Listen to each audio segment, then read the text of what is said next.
বাইরে থাকি টিন করেছে ঢক ঢক, ভিতর প্রীতি মনীষ করে দিছে চকচক।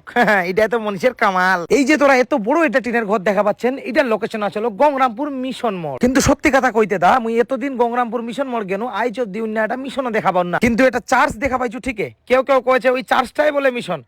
মুই খামা খাই বিশ্বাস করিম, মুই কি মিশনত থাকনি? মিশন মানে পানিয়া ডাল আর 4টে গাডাঙ্গাল, খালুতে খালু আর নাহলে মুড়ি খাই নিন্দালু। কিন্তু আজকে মোর সাথে এটা বড় সড়ো কেলেঙ্কারি হয়ে গেছে। সব থেকে আলাদা কিছু দেখবার জন্য মুই একটা অতিরিক্ত প্রিমিয়াম কোয়ালিটির 3D মার্বেল শিট নিয়ে আইছি। মার্বেল শিট তো না, স্বয়ং দেখি মনে হচ্ছে হাঁসের ডে না। মোর মুখের কথা মুখতে থাকলি কিছুক্ষণের মধ্যে একটা বুড়ি দৌড়ে আসিলি। মার্বেল শিট দুটা দেখি করে রাগি ফায়ার। ওর অভিযোগ ইটাই যে ওর আগের রাইতে দুটা হাঁস হারিয়ে গেছে। সেটার 10 হয় হামাক দেশে মুই আর মোর মিস্ত্রিলা নাকি বলে ওর রাত করে হাঁস দুটা খাই ফেলেছেন, আর সকালে উঠি ডিনার লাইনে মার্বেল শিটাত বসে দিচ্ছেন। নেওদি কাণ্ড। ফালতু ফালতু কেউ যদি দোষ দেয় তা মোর মিজাজটা খারাপ হয়ে যায়। ওই বুড়ি রাত করে হাঁস ছাড়িয়ে আসবা কইছেটাকে। মুই আর কি কইম এখন, তোরাই বিবেচনা করো যে এংনা কলজার অল্প না ঝলদি করে মুড়ি খাওয়াটা কি পিকনিক খাওয়া কয়?